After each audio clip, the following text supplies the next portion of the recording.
Good morning, sir. Good morning.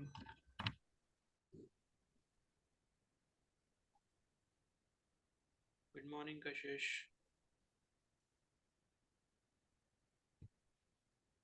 Good morning, sir. Good morning. Good morning, Madhu. Good morning, Sana. Good morning, Diksha. Good morning, Kamini. Good morning, Shivani. Good morning, Vaishnavi.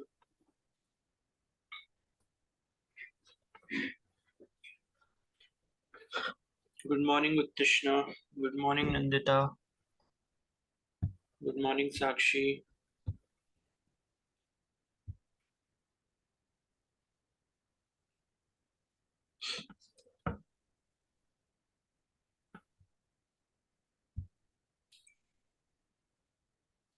Good morning, Ritu.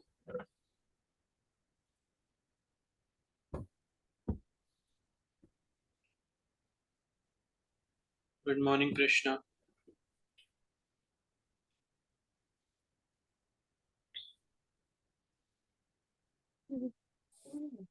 बोला मैंने, आपने सुना नहीं? Sir ने बोला good morning मधु। शुरुआत में आप लोग तेज कर रहे थे इस टाइम। सुना ना?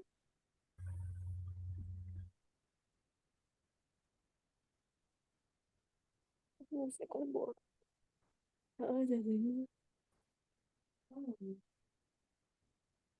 उनकी साइड। मधु म्यूट कर लो.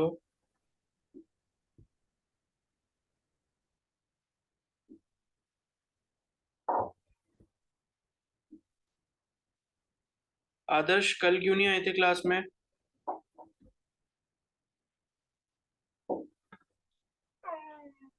सर कल मेरा एग्जाम था। तो आप तो बोल रहे थे एग्जाम खत्म हो गए. नो सर, अब एक्सटर्नल स्टार्ट हो गए सर। तो अब कब तक है?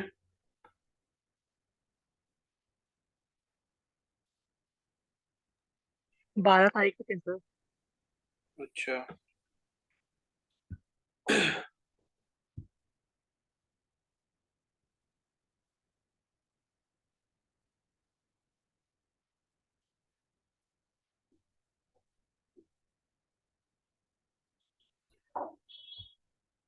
चलो फिर स्टार्ट करते हैं.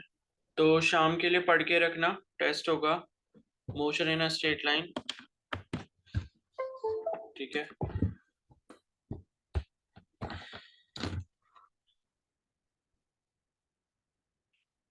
Good morning Sneha.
Good morning Shivani.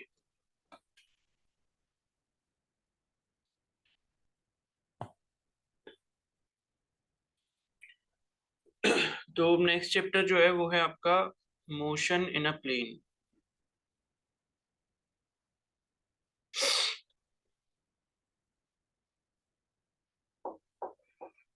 ठीक है. तो अभी हमने जो लास्ट चैप्टर में बात करी थी वो motion in a straight line के बारे में बात करी थी. और मोशन इन अ प्लेन का भी मैंने आपको जो है इंट्रोडक्शन दिया था जब हमने motion in a straight line start किया था.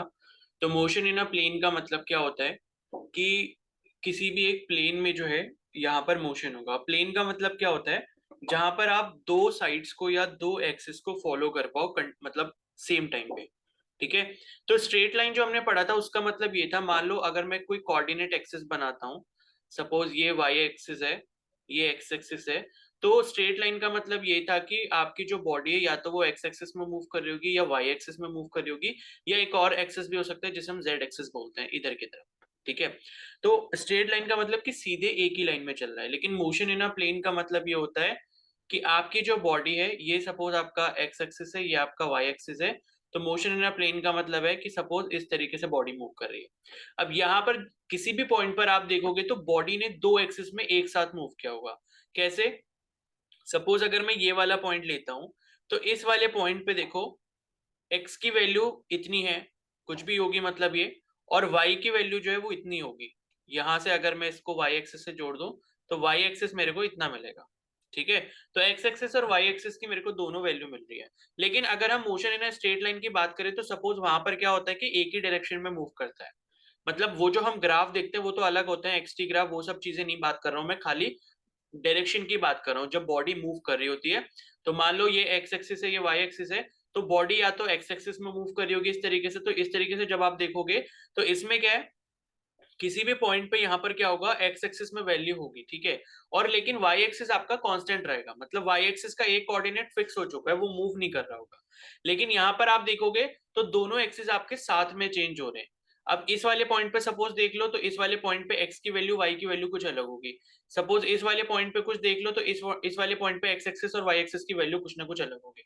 लेकिन जब वन वन मतलब 1D में मोशन होता है या स्ट्रेट लाइन में मोशन होता है तो क्या होता है, हमारा एक एक्सिस फिक्स हो जाता है और दूसरा एक्सिस कंटिन्यूअसली चेंज होता रहता है। तो इस चीज को हम बोलते हैं मोशन इन अ प्लेन। ठीक है, तो अब क्या है कि हम कोई भी मोशन पढ़ेंगे किसी भी ऑब्जेक्ट का अगर, तो हमें क्या करना पड़ेगा, हमें उसका जो मोशन है दो डायरेक्शन में एक साथ पढ़ना पड़ेगा। ठीक है, तो दो डायरेक्शन में एक साथ पढ़ने का सबसे अच्छा तरीका है कि आप मोशन को क्या कर दो, तोड़ दो, दो पार्ट्स में तोड़ दो। यानी कि स्ट्रेट मतलब एक मोशन जो प्लेन में हो रहा है उसको दो स्ट्रेट लाइन के मोशन में कन्वर्ट कर लो। ठीक है, तो जैसे कोई भी आपको सपोज ग्राफ दिया गया या कोई भी मोशन दिया गया है, उसका एक्स एक्सिस कुछ और है और वाई एक्सिस कुछ और है, तो आप एक्स एक्सिस के लिए अलग से पढ़ोगे उसके बारे में और वाई एक्सिस के लिए अलग से पढ़ोगे। ठीक है, तो इसी तरीके से हम किसी भी अगर कोई भी बॉडी मूव कर रही है प्लेन में तो हम उसे वेक्टर की फॉर्म से दिखा सकते हैं, वेक्टर की फॉर्म में दिखा सकते हैं। एंड वेक्टर को हम दो पार्ट्स में तोड़ भी सकते हैं, उसके एक्स कंपोनेंट में और उसके वाई कंपोनेंट में। ठीक है, तो ये इसका इंट्रोडक्शन होता है। तो प्लेन का मतलब ये है कि एक प्लेन में आपके दो एक्सिस रहेंगे, एक्स एक्सिस और वाई एक्सिस, या फिर वाई एक्सिस और जेड एक्सिस भी हो सकते हैं। मतलब एक्सिस के नाम कुछ भी आप ले सकते हो, उससे कोई प्रॉब्लम नहीं है। लेकिन एक टाइम पर क्या होगा, दोनों एक्सिस साथ में चेंज हो रहे होंगे बॉडी के। ठीक है, तो ये चीज होती है आपकी मोशन इन अ प्लेन, या 2D मोशन भी आप इसको बोलते हो। तो अब हम थोड़ा सा वेक्टर के बारे में पढ़ेंगे, बिकॉज इसकी चैप्टर की स्टार्टिंग जो है वो वेक्टर वाले टॉपिक से ही होती है। एंड वेक्टर से रिलेटेड आपके काफी सारे क्वेश्चंस आते भी हैं इसमें। ठीक है, तो पहले हम समझते हैं कि वेक्टर होता क्या है।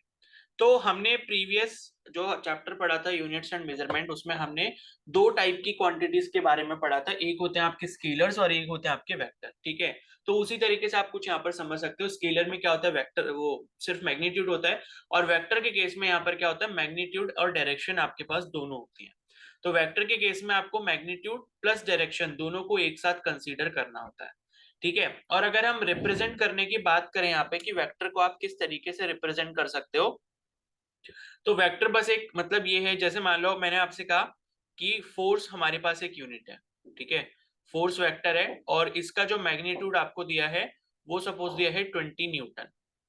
ठीक है, और साथ में ये बोला है कि इसकी जो डायरेक्शन है वो नॉर्थ में है, बिकॉज डायरेक्शन हमें स्पेसिफाई करना जरूरी है क्योंकि ये वेक्टर क्वांटिटी है। तो अगर देखो ये जो आपको दो लाइंस इसके बराबर में दिख रही हैं जो फोर्स वेक्टर के साथ में मैंने लगाई हैं, इसका मतलब क्या होता है, इसका मतलब होता है मॉड। मॉड या फिर आप बोल सकते हो मॉडुलस।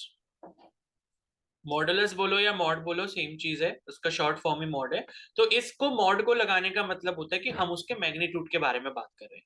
तो अगर मैंने फोर्स वेक्टर के दोनों तरफ ये मॉड लगा दिया और इक्वल टू 20 न्यूटन लिख दिया, तो इसका मतलब है कि इस फोर्स वेक्टर का जो मैग्नीट्यूड है वो 20 न्यूटन होगा, और डायरेक्शन मैंने यहाँ पर साथ में स्पेसिफाई कर दी। लेकिन अगर मैं सिर्फ और सिर्फ एफ वेक्टर लिख रहा हूँ तो इससे मेरे को ये नहीं पता चलेगा कि ये किस डायरेक्शन में, तो मेरे को क्या करना पड़ेगा, साथ में इसकी डायरेक्शन को स्पेसिफाई करना पड़ेगा। जैसे मैं यहाँ पर लिख देता हूँ आई कैप। ठीक है, इस आई कैप का मतलब है कि ये वाली जो फोर्स है वो हमारी एक्स एक्सिस में लग रही है। ठीक है, अभी आई कैप, जे कैप, के कैप अभी हम आगे डिस्कस करेंगे क्या होता है। तो अगर मैं फोर्स को इस तरीके से लिख रहा हूं तो इसका मतलब है कि 20 न्यूटन का फोर्स है एक्स एक्सिस वाले कोऑर्डिनेट की तरफ। ठीक है, और अगर मैंने ये मॉड लगा दिया तो मतलब मैं इसके मैग्नीट्यूड की बात कर रहा हूँ सिर्फ। ठीक है, लेकिन डायरेक्शन को मैंने अलग से फिर ब्रैकेट में लिखा है। तो ये थोड़ा सा डिफरेंस होता है अगर आप मॉड लगाते हो और मॉड नहीं लगाते हो। ठीक है, तो अब आप ये 20 न्यूटन के वेक्टर को किस तरीके से रिप्रेजेंट कर सकते हो। वेक्टर को हम रिप्रेजेंट करते हैं एरो से। ठीक है, तो एक एरो से हम रिप्रेजेंट करते हैं, ये इसका तरीका होता है, ये वेक्टर। ठीक है, तो ये आपका एरो हो गया। अब ये जिस भी डायरेक्शन में, मान लो मैंने बोला कि एक्स एक्सिस में, तो सपोज मेरा एक्स एक्सिस इधर की तरफ है, तो जिधर भी डायरेक्शन होती है किसी भी वेक्टर की उधर इसका हेड चला जाता है। ये वाला जो पोर्शन होता है इसे हम बोलते हैं हेड, और ये वाला जो पोर्शन होता है इस वेक्टर के, इसको हम बोलते हैं टेल। ठीक है, तो एक्स एक्सिस में मैंने इसको शो कर दिया। अब 20 न्यूटन अगर मेरे को शो करना है तो मेरे को यहाँ पर क्या लेना पड़ेगा, मेरे को कोई स्केल लेना पड़ेगा। स्केल का मतलब ये है कि मैं उसके लिए कोई मतलब कन्वर्जन ले रहा हूं। सपोज मैंने यहां पर आपको बोला कि 1 न्यूटन की वैल्यू 1 सेंटीमीटर से शो करूंगा मैं। ठीक है, तो ये जो वेक्टर की लेंथ आपको दिख रही है एरो से लेके टेल तक की, ये जो लेंथ होगी ये आपको 20 सेंटीमीटर लेनी पड़ेगी। और साथ में यहां पर लिखना भी पड़ेगा कि भाई मैंने क्या करा है, 1 न्यूटन को 1 सेंटीमीटर के बराबर माना है। ठीक है, तो इससे मेरे को ये पता चल जाएगा अगर मैं वेक्टर की लेंथ को मेजर करता हूं और मैंने देखा कि 20 सेंटीमीटर है और 1 सेंटीमीटर की वैल्यू 1 न्यूटन के बराबर है, तो 20 सेंटीमीटर की वैल्यू 20 न्यूटन के बराबर हो जाएगी। तो इस तरीके से हम वेक्टर को रिप्रेजेंट करते हैं। ये बेसिक सी बातें, ये पूछी नहीं जाती हैं, बट इनके बारे में आपको पता होना चाहिए। ठीक है, तो ये हो गया। अब मैं स्केल कुछ भी ले सकता हूं। मान लो मैंने बोला कि 1 सेंटीमीटर जो शो करता है वो 4 न्यूटन की वैल्यू को करता है, तो ये जो मेरी वेक्टर की लेंथ है, अगर मैं 20 न्यूटन के लिए वेक्टर बना रहा हूं तो ये मेरा 5 सेंटीमीटर हो जाएगा। ठीक है, 1 सेंटीमीटर 4 न्यूटन को कर रहा है, तो 5 सेंटीमीटर वेक्टर की जो लेंथ है, ये जो इसकी एरो की लेंथ है, ये कितना शो करेगा, 20 न्यूटन करेगा। तो स्केल आप कुछ भी ले सकते हो, वो आपके ऊपर रहता है, लेकिन उस स्केल का जो मतलब कन्वर्जन है वो यहाँ पर फॉलो होना चाहिए अगर आप वेक्टर को रिप्रेजेंट करके दिखा रहे हो। ठीक है, अब मैंने सपोज आपसे बोला कि मेरे पास कोई फोर्स है और मैंने सपोज ये लिख दिया कि वो 100 न्यूटन है और जे कैप लिख दिया। जे कैप का मतलब होता है कि वो वाई डायरेक्शन में। ठीक है, और मैंने आपसे बोला कि इसको रिप्रेजेंट करो वेक्टर को, और इसमें जो आपको स्केल दिया गया है उसमें ये मतलब है कि 1 centimetre is equal to 10 newton के बराबर होगा। ठीक है, तो आप क्या करोगे, जे कैप यानी कि वाई एक्सिस में है, तो आपने सपोज इस तरीके से बना दिया, वाई एक्सिस की तरफ इसको दिखा दिया। अगर मान लो यहाँ पर ये नेगेटिव साइन लगा होता है तो हम नीचे की तरफ इसका एरो कर देंगे, डायरेक्शन क्या हो जाएगी, रिवर्स हो जाएगी उसकी। ठीक है, तो मैं अभी सपोज पॉजिटिव वाला ही दिखा रहा हूं, तो ऊपर को मेरा वेक्टर बन गया और यहाँ पर 1 सेंटीमीटर जो 10 न्यूटन के बराबर है, तो 100 न्यूटन के लिए मैं क्या करूंगा, ये जो लेंथ मेरे को लेनी है इस पूरे वेक्टर की, ये कितनी हो जाएगी, 10 सेंटीमीटर के बराबर हो जाएगी। तो 1 सेंटीमीटर अगर 10 न्यूटन के बराबर है तो 10 सेंटीमीटर मेरा 100 न्यूटन के बराबर हो जाएगा। ठीक है, तो इस तरीके से वेक्टर को हम रिप्रेजेंट करते हैं। और जो डायरेक्शन आपको दी है, अगर मान लो उसके आगे नेगेटिव साइन लगा है, मतलब उसकी जस्ट ऑपोजिट वाली आपको डायरेक्शन लेनी है। ठीक है, तो वेक्टर क्वांटिटी में ये चीज आप समझ सकते हो कि नेगेटिव साइन लगा है तो वो सिर्फ डायरेक्शन के लिए लगा है, मतलब डायरेक्शन उसकी जस्ट रिवर्स है। ठीक है, तो ये आपका वेक्टर को रिप्रेजेंट करने का एक बेसिक सा तरीका होगा। अब हम कुछ वेक्टर के जो डेफिनेशंस होते हैं उनको देखेंगे, क्योंकि कई बार जो है ये वेक्टर के डेफिनेशंस पूछ ली जाती हैं। ठीक है, तो इसलिए ये जो वेक्टर के डेफिनेशन है काफी इंपॉर्टेंट है, तो उनको एक बार देख लेते हैं कौन कौन से टाइप के हमारे वेक्टर होते हैं। ठीक है, तो इन डेफिनेशंस को प्लीज आप नोट डाउन जरूर कर लेना।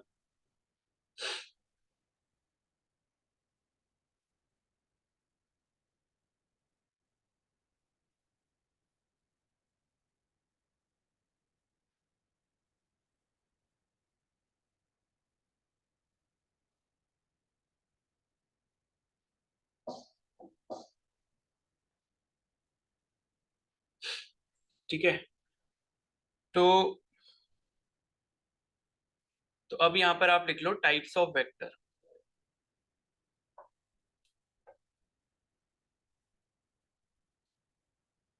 ठीक है, तो टाइप्स ऑफ वेक्टर कौन कौन से होते हैं। पहला जो है वो है पोलर वेक्टर।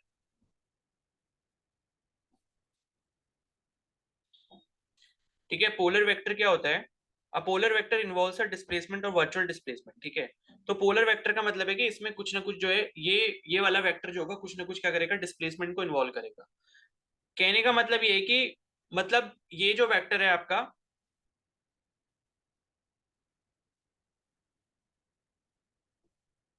चलो इसकी डेफिनेशन लिख लेते हैं पहले।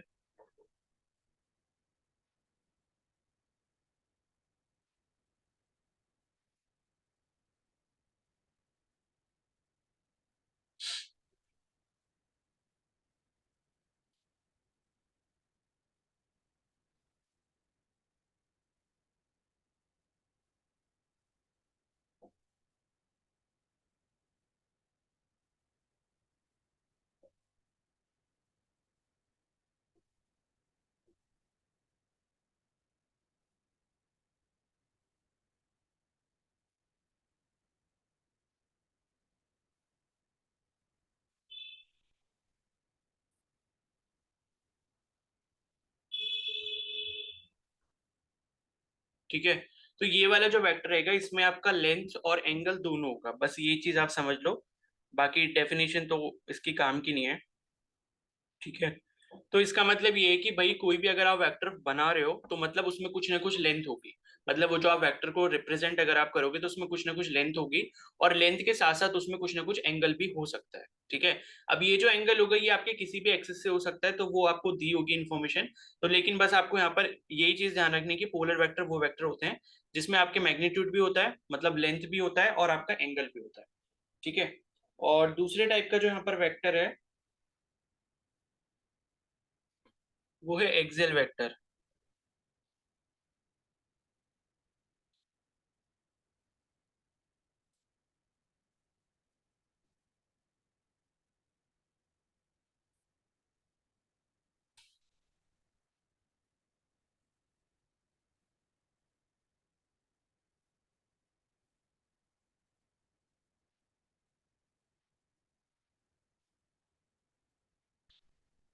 तो इसमें क्या होता है, आपका एक्सिस होता है, ठीक है, इस वेक्टर में।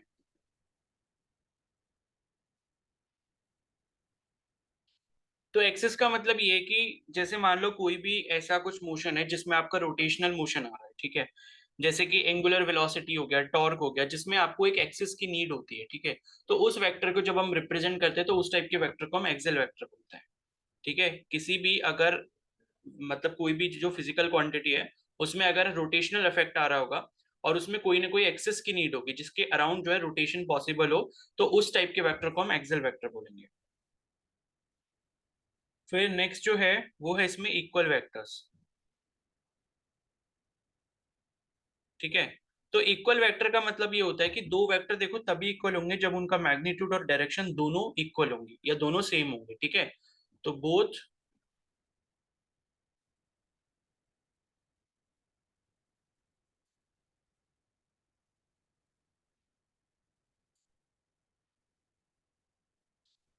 तो डायरेक्शन और मैग्नीट्यूड जो है दोनों सेम होंगे, मतलब ये है कि अगर आपके पास दो वेक्टर हैं, अगर उनका मैग्नीट्यूड सेम है लेकिन डायरेक्शन ऑपोजिट है तो वो इक्वल वेक्टर नहीं हो सकते। तो इसके लिए आपको दोनों कंडीशन को फुलफिल करना पड़ेगा, यानी कि मैग्नीट्यूड भी उसका सेम होना चाहिए दो वेक्टर का, और डायरेक्शन भी सेम होनी चाहिए। ठीक है, फिर नेक्स्ट है नेगेटिव, नेगेटिव वेक्टर। इसे आप नेगेटिव वेक्टर बोलो या नेगेटिव ऑफ अ वेक्टर बोलो, तो इसका मतलब क्या होता है कि कोई भी आपने वेक्टर लिया, उस वेक्टर का सेम मैग्नीट्यूड ले लिया लेकिन ऑपोजिट डायरेक्शन में, तो उसे हम क्या बोलेंगे, नेगेटिव वेक्टर बोलेंगे। मान लो अगर मैंने इधर को एक फोर्स बनाया एंड इस फोर्स का मैग्नीट्यूड 10 न्यूटन है और डायरेक्शन इधर है मान लो ईस्ट की तरफ, तो मुझे इसका नेगेटिव चाहिए, तो मैं क्या करूंगा, 10 न्यूटन का यहाँ पर बनाऊंगा लेकिन इसकी जो डायरेक्शन है वो मेरी वेस्ट की तरफ हो जाएगी, तो डायरेक्शन जस्ट ऑपोजिट हो जाती है नेगेटिव वेक्टर में। ठीक है, तो मैग्नीट्यूड सेम हो गया आपका यहाँ पर, और डायरेक्शन जो है वो अपोजिट हो गई।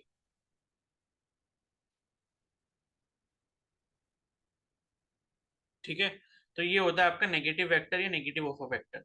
तो मान लो अगर आपसे ऐसा क्वेश्चन पूछा जाए कि कोई एक वेक्टर है एंड वो नॉर्थ की तरफ जो है डायरेक्टेड है, नॉर्थ की तरफ उसकी डायरेक्शन है, और उसका मैग्नीट्यूड मान लो कुछ भी दे दिया, ठीक है, मान लो कोई डिस्प्लेसमेंट वेक्टर है, तो 40 मीटर डिस्प्लेसमेंट का वेक्टर आपको दे दिया नॉर्थ में, तो अब आपसे अगर बोला जाए कि इसका नेगेटिव क्या होगा, तो -40 मीटर हो जाएगा, या फिर आप बोल सकते हो 40 metre toward south, south direction. ठीक है, तो डायरेक्शन जस्ट अपोजिट हो जाती है लेकिन मैग्नीट्यूड सेम रहता है। तो ये होता है आपका नेगेटिव वेक्टर या नेगेटिव ऑफ वेक्टर।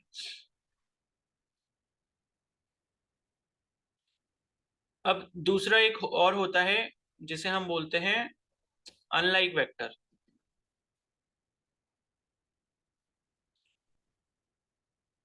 ठीक है, तो इसमें क्या होता है, मैग्नीट्यूड और डायरेक्शन दोनों ही अलग अलग होती हैं।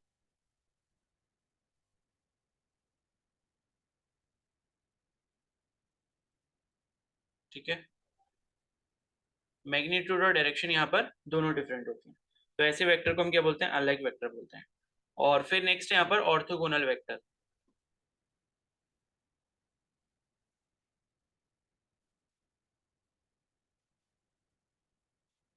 तो ऑर्थोगोनल टर्म का जो मतलब होता है वो होता है आपका कि वेक्टर कैसे होंगे, आपस में परपेंडिकुलर होंगे। Vectors are perpendicular to each other. ठीक है, ये जो सिंबल है ये परपेंडिकुलर का है। तो ऑर्थोगोनल बोलो या परपेंडिकुलर बोलो, उन दोनों का एक ही मतलब होता है। और उसके बाद नेक्स्ट है यहाँ पर नल वेक्टर।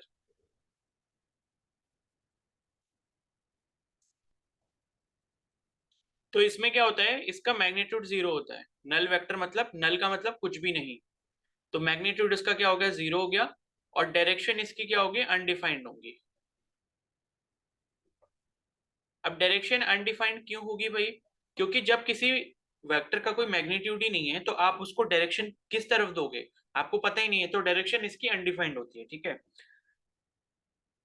तो इसको जो है हम ये जीरो वेक्टर से भी रिप्रेजेंट करते हैं। ठीक है, इस तरीके से नल वेक्टर को रिप्रेजेंट करने का तरीका ये होता है जीरो वेक्टर। ठीक है,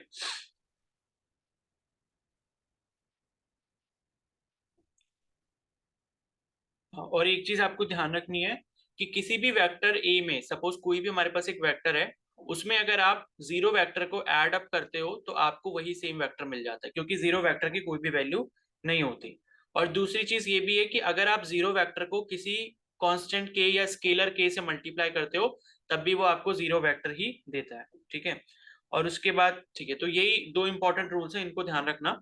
तो ये बेसिक से रूल है, अगर आप क्या करोगे, किसी भी वेक्टर में जीरो वेक्टर को ऐड करोगे तो वही वेक्टर आ जाएगा, मतलब जीरो को ऐड करोगे तो वही सेम वैल्यू रहती है, और जीरो से मल्टीप्लाई करोगे तो जीरो वेक्टर ही मिलेगा। ठीक है, और ये के जो लिखा है, ये के लिखो या लैम्डा लिखो, ये के क्या है, हमारा स्केलर है। स्केलर का मतलब कोई भी नंबर हो सकता है या कांस्टेंट हो सकता है। ठीक है, तो ये हो गए। और उसके बाद यहाँ पर नेक्स्ट जो है वो है कोलिनियर वेक्टर। ठीक है, तो कोलिनियर वेक्टर क्या होते हैं, ये आपके सेम मतलब स्ट्रेट लाइन से पास हो सकते हैं। ठीक है, मतलब एक ही लाइन पे लाई करें, या आप बोल सकते हो lie on the same line. मतलब अगर कोई भी दो वेक्टर हैं कहीं पर भी पूरे स्पेस में, और अगर आप मतलब एक वेक्टर से लाइन, अपनी सीधी सी लाइन लेके जाते हो उस वेक्टर की तरफ, और अगर वो दूसरा वेक्टर भी उसी सेम लाइन से पास हो जाता है, तो इसका मतलब है कि वो सेम लाइन पे लाई कर रहे हैं, एंड वो वैसे वेक्टर कैसे होंगे, कोलिनियर वेक्टर होंगे। सपोज जैसे मैंने एक वेक्टर ये बनाया, एक वेक्टर ये बनाया। ठीक है, अब आप अगर इनके मतलब इससे एक स्ट्रेट लाइन बनाओगे, यहाँ पर एक स्ट्रेट लाइन बनाओगे, तो ये एक स्ट्रेट लाइन से पास हो जाएंगे। और जरूरी नहीं कि इनकी डायरेक्शन सेम हो, इनकी डायरेक्शन अपोजिट भी हो सकती है। मान लो ऐसे भी हैं, और अगर ये सेम लाइन से पास हो जाते हैं इस तरीके से, अगर आप एक लाइन ड्रॉ करते हो और सेम लाइन से अगर ये पास हो जाते हैं, तो इसका मतलब क्या है कि यहां से भी ये आपके कोलिनियर वेक्टर हो गए। ठीक है, तो ये हो गया आपका कोलिनियर वेक्टर। फिर उसके बाद नेक्स्ट यहाँ पर को इनिशियल वेक्टर। को इनिशियल वेक्टर का मतलब है, जैसे नाम से समझ आ रहा होगा, को इनिशियल मतलब जिनका इनिशियल पॉइंट सेम हो। ठीक है, तो एक ही इनिशियल पॉइंट से अगर दो या दो से ज्यादा वेक्टर अगर स्टार्ट होंगे तो उन्हें हम क्या बोलेंगे, को इनिशियल वेक्टर बोलेंगे। ठीक है, यहां पर लिख देता हूं इनिशियल पॉइंट इज सेम।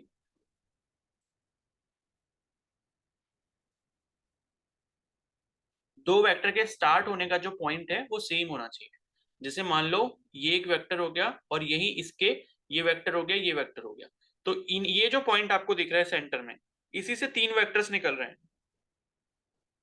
मतलब इनका इनिशियल जो पॉइंट है वो सेम है, तो ऐसे वेक्टर को हम क्या बोलेंगे, को इनिशियल वेक्टर बोलेंगे। फिर नेक्स्ट है कोप्लेनर वेक्टर।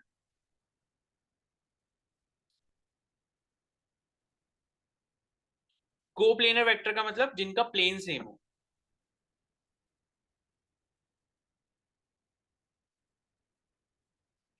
ठीक है, प्लेन सेम का मतलब ये है कि मान लो ये जो आपको स्क्रीन दिख रही है, स्क्रीन पे मैं कितने भी सारे वेक्टर्स इस तरीके से बना दूं, ये आपके सेम ही प्लेन में लाई करेंगे। लेकिन एक प्लेन मान लो क्या है, इस जो भी आप स्क्रीन देख रही हो उस स्क्रीन के परपेंडिकुलर एक प्लेन बना हुआ है, और उस प्लेन में अगर आपने एक क्या बोलते हैं वेक्टर बना दिया, तो वो आपका इस प्लेन के क्या होगा, परपेंडिकुलर होगा वो वाला वेक्टर। तो वो जो है वो आपका कोप्लेनर नहीं होगा। तो कोप्लेनर वेक्टर का मतलब क्या होता है कि एक ही प्लेन के अंदर जितने भी सारे वेक्टर्स होंगे, ठीक है। तो ये आपको जो स्क्रीन वाला प्लेन आपको दिख रहा है, उसमें अगर मैं कितने भी सारे वेक्टर बना दूं, तो ये सारे के सारे क्या होंगे, कोप्लेनर वेक्टर होंगे, ठीक है। तो ये हो गया आपका कोप्लेनर वेक्टर। और इसके बाद ठीक है, फिर इसमें एक सबसे इंपॉर्टेंट टर्म यहां पर आता है, यूनिट वेक्टर, ठीक है। यूनिट वेक्टर बहुत इंपॉर्टेंट है, इसको हम आगे भी काफी ज्यादा यूज करेंगे। तो यूनिट वेक्टर का मतलब ये होता है कि भाई यूनिट से आप नाम समझ सकते हो, यूनिट वेक्टर मतलब कि जिसका मैग्नीट्यूड यूनिट हो या फिर वन हो, ठीक है।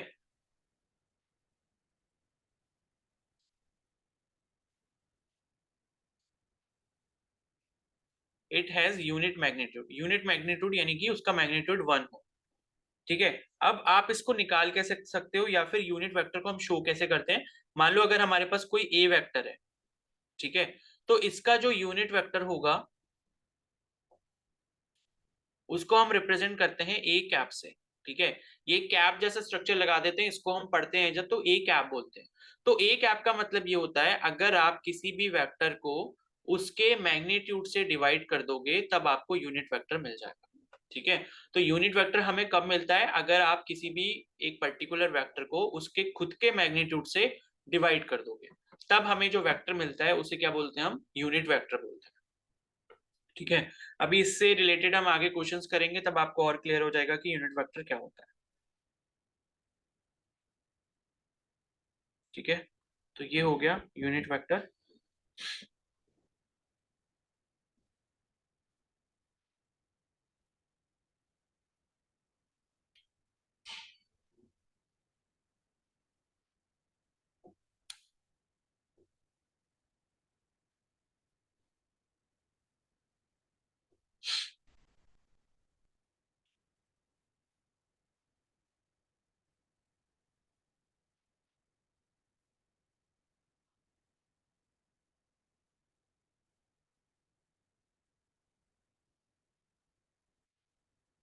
चलो अब एक चीज मैं आपको और बता देता हूँ।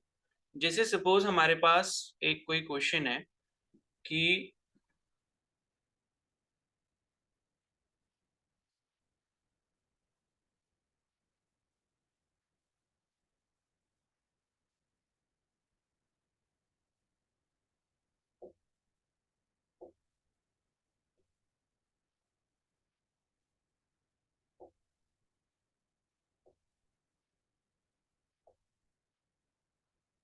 ठीक है, हमारे पास एक वेक्टर दिया हुआ है 6i cap plus 2j cap plus 3k cap. अब आपसे इसका मैग्नीट्यूड पूछा गया है, ठीक है। तो देखो इस वेक्टर का मतलब क्या होता है, जैसे इसमें 6i कैप लिखा है, अब ये जो i cap j cap k cap लिखा है ना, ये आपके यूनिट वेक्टर ही होते हैं, ठीक है। अब इस चीज को यहाँ पर ये समझ लो कि जो आपका i कैप होता है वो आपका होता है unit vector along x axis. जो j कैप होता है वो होता है आपका unit vector along y axis. और जो आपका k कैप होता है वो होता है unit vector along z axis, ठीक है। तो इस यूनिट वेक्टर का जो हम यूज करते हैं वो सिर्फ और सिर्फ डायरेक्शन को रिप्रेजेंट करने के लिए करते हैं, ठीक है। मान लो मैंने कोई भी वेक्टर अगर बनाया, उस वेक्टर को अगर मैंने इस फॉर्म में लिखना है, मतलब वेक्टर फॉर्म में अगर लिखना है, तो मेरे को आई कैप जे कैप और के कैप लगाना पड़ेगा, सो दैट मेरे को पता चल जाए कि भाई उसकी डायरेक्शन कौन सी है। क्योंकि आप जब किसी भी नंबर के आगे आई जे के कैप लगाते हो, तो उससे उस नंबर पर कोई भी इफेक्ट नहीं पड़ता, बिकॉज यूनिट वेक्टर का जो मैग्नीट्यूड होता है वो 1 होता है, तो उसके मैग्नीट्यूड पे कोई भी फर्क नहीं पड़ता, ठीक है। तो इन यूनिट वेक्टर से सिर्फ हमें यही पता चलता है कि भाई इस पर्टिकुलर वेक्टर की डायरेक्शन कहां पर कितनी है। अब जैसे मैंने यहाँ पर एक वेक्टर लिखा हुआ है 6i cap plus 2j cap plus 3k cap. अब इसका मतलब देखो क्या है, इसका मतलब हम समझ लेते हैं। मान लो मैंने एक कोऑर्डिनेट एक्सिस बनाया, मान लो मैंने ये XYZ एक्सिस बनाया, ठीक है। ये एक्स एक्सिस है ये वाला वाई एक्सिस हो गया और ये वाला जेड एक्सिस हो गया, और आपस में ये तीनों कैसे हैं, आपस में परपेंडिकुलर है। ठीक है, ये इसके परपेंडिकुलर है, ये इसके परपेंडिकुलर है, ये इसके परपेंडिकुलर है। ठीक है, तो एक चीज आपने ये भी ध्यान रखनी है कि आपस में तीनों एक्सिस कैसे होते हैं, परपेंडिकुलर होते हैं। अब हमारे पास जो वेक्टर था वो था 6i cap plus 2j cap plus 3k cap.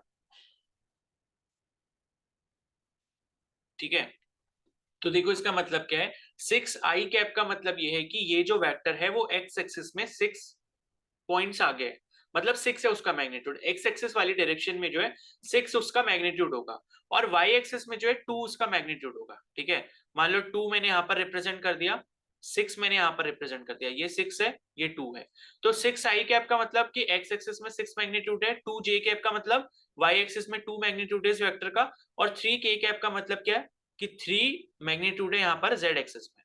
ठीक है, अब क्या होगा कि जब आप इन तीनों पॉइंट्स को आपस में कहीं स्पेस में मिलाओगे तब आपको ये वाला वेक्टर जो है वो फॉर्म होता हुआ दिखाई दे जाएगा। अब ये जो है हमारे पास देखो प्लेन जो है वो 2D का प्लेन है, तो इसमें तो मैं नहीं दिखा सकता।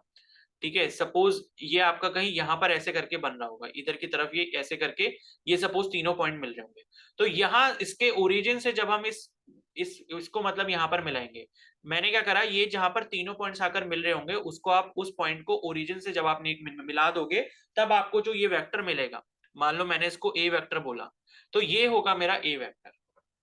ठीक है, तो ए वेक्टर सपोज अगर है और मैंने इसको इस तरीके से रिप्रेजेंट किया है 6i cap plus 2j cap plus 3k cap, तो उसका मतलब ये होगा कि 6 जो है वो उसका मैग्नीट्यूड है एक्स एक्सिस में, 2 जो मैग्नीट्यूड है वो उसका वाई एक्सिस में है, और 3 जो उसका मैग्नीट्यूड है वो जेड एक्सिस में। तो ये जब आप मैग्नीट्यूड वाली लाइंस को आगे बढ़ा दोगे, तीनों जहां पर एक पॉइंट पर मिल रहे होंगे उसी पॉइंट से अगर आप ओरिजिन को मिला दोगे तो वो जो आपका वेक्टर बनेगा उसी को वेक्टर हम ये वाले से रिप्रेजेंट कर पाएंगे। ठीक है, तो ये होता है जनरली इसका मतलब। अब आपसे सपोज क्वेश्चन ये पूछा गया कि भाई इसका मैग्नीट्यूड आपने कैलकुलेट करना है, तो मैग्नीट्यूड कैलकुलेट करने के लिए बहुत आसान सा तरीका है हमारे पास। अगर हम किसी भी वेक्टर ए को रिप्रेजेंट कर सकते हैं, मान लो एक्स आई कैप से, वाई जे कैप से, प्लस जेड के कैप से, तो इसका जो मैग्नीट्यूड होता है वो होता है square root of x square plus y square plus z square. तो अगर आप ये ऊपर वाले वेक्टर का मैग्नीट्यूड अगर निकालते हो 6i cap plus 2j cap plus 3k cap, तो आप कैसे निकाल सकते हो, ये हो जाएगा अंडर रूट 6 का स्क्वायर प्लस 2 का स्क्वायर प्लस 3 का स्क्वायर। तो अब ये जो आएगा आपके पास वो कितना आएगा, 6 स्क्वायर 36, 4 और ये 9, तो ये हो गया आपके पास 49। तो यहाँ पर ये कितना हो गया 7। तो 7 आपके पास 7 यूनिट्स जो है वो आपका मैग्नीट्यूड आया। तो सपोज अगर मैंने स्पेस में ये वाला जो वेक्टर आपको दिखाकर बनाया, इन तीनों मतलब ये जो 3 पॉइंट्स मेरे को मिले थे उसको मैंने ओरिजिन से अगर मिला दिया, ये ओरिजिन है, ठीक है, ओरिजिन से अगर मैंने मिला दिया तो मेरे को ये ए वेक्टर मिल गया, यहाँ पर ये वाला जो वेक्टर मिल गया, कैसा मिल गया, ए वेक्टर मिल गया। तो अब ये ए वेक्टर का जो मैग्नीट्यूड है, मैग्नीट्यूड का मतलब इसकी जो लेंथ होगी, इसकी लेंथ कितनी होगी, 7 यूनिट्स होगी। यूनिट्स मैं इसलिए बोल रहा हूँ बिकॉज मेरे को इस वेक्टर में अभी यूनिट नहीं पता। अगर मान लो आपको ये सेंटीमीटर सेंटीमीटर में दिए हैं तो ये भी सेंटीमीटर में हो जाएगा, अगर मान लो वो मीटर में दिए तो वो भी मीटर में हो जाएगा।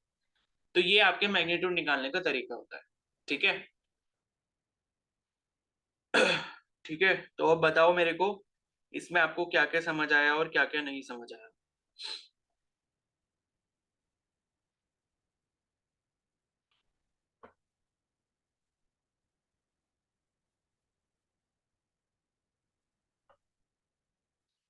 बताओ भाई।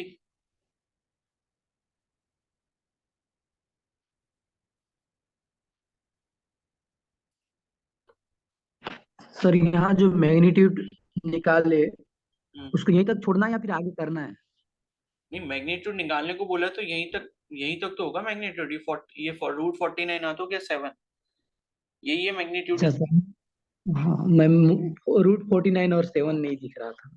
अच्छा अच्छा तो और बताओ भाई, समझ आ गया ये वेक्टर का basic? Yes yes sir. Sir. Yes sir. हाँ जी sir. Yes sir.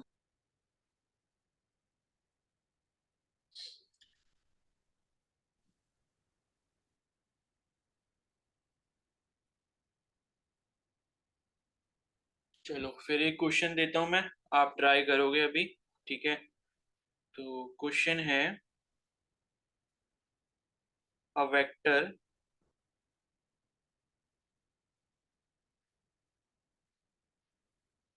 P is represented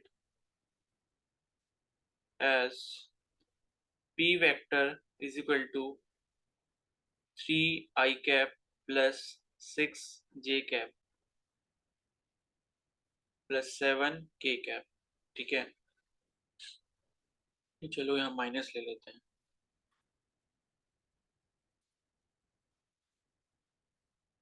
तो 3 I cap plus 6 J cap minus 7 K cap एक वेक्टर P है, ठीक है, और इसको इस तरीके से रिप्रेजेंट किया जाता है। तो आपको ये बताना है फाइंड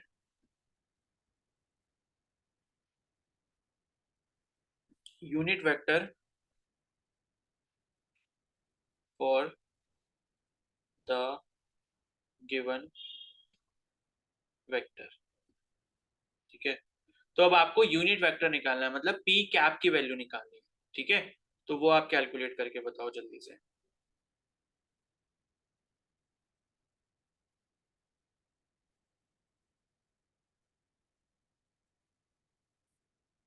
ठीक है, ये करो जब तक, फिर मैं एक और क्वेश्चन दे देता हूँ, तो वो भी कर लेना, फिर एक ब्रेक ले लेंगे।